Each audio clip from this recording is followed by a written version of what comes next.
Hi there, it's Kate from the Oak Lawn Public Library and Adult Services, and I want to show you what it looks like to read an ebook on your phone. So you can see here I am with my library apps. You don't have some of these because they're staff apps, but let's look at Libby. Libby's a great thing to look at. And oh my goodness, my Colson Whitehead Underground Railroad book is due, and as you can see, I haven't read very much of it, but no time like the present. I am going to open it in Libby. Isn't this cool? And here I am. So you can see that here I'm gonna turn pages. Sorry if that's making you dizzy.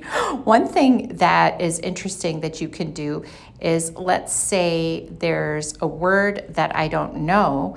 I can long tap it and I can look for a definition. I can also highlight it. But let's say that this, let's say that it is the print is too small. I want to show you how easy that is to change. So sorry.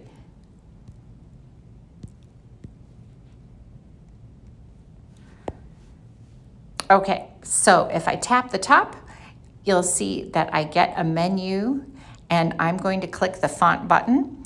I can increase the size of the text, and I can even really increase the size of the text. I can also change the background view. I like to read in dark mode at night when I'm having trouble sleeping.